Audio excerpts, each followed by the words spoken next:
আর বলো না, আজকে আমি হেভি রেগে আছি। আর রাগ ঠান্ডা করার জন্য এখন আমাকে কিছু একটা করতে হবে। যখন অন্য কেউ তোমার রাগের দায়িত্ব নেবে না, তখন নিজের রাগের দায়িত্ব নিজেকে নিতে হয়।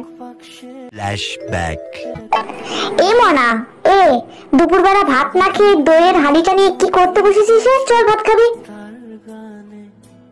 আরে মা, তুমি যাও গিয়ে ভাত খাও। আমি একদমই ভাত খাবো না, কারণ আমার মাথা আজকে প্রচুর গরম আছে।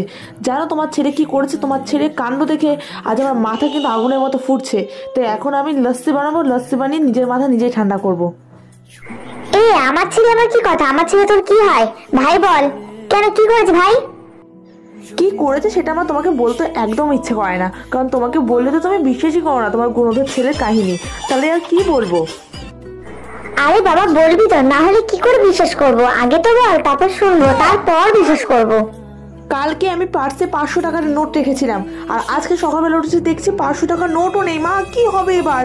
আর প্যাড খুলে দেখছি অ্যামাজনে 1000 টাকার দুটো পার্সেল অর্ডার করেছি, তার মধ্যে 500 টাকার একটা পেও অলরেডি করে দিয়েছে, আর একটা পে করেনি। যখন আমি ওকে বললাম, কি রে ভাই, তুই দুটো পার্সেল অর্ডার করছিস আমার ব্যাগে 500 টাকা নিয়ে, আর 500 টাকার টাকাটা কে দেবে?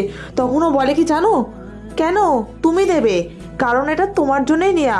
আরে বাবা, আমি কি বলেছিলাম আমার জন্য পার্সেল অর্ডার কর? এখন কি হবে? আমার কাছে টাকা পয়সা নেই, এখন আমি লস্যি খাবো আর ওকে একটু দেবো না, আর আমার নিজের মাথা নিজে ঠান্ডা করবো।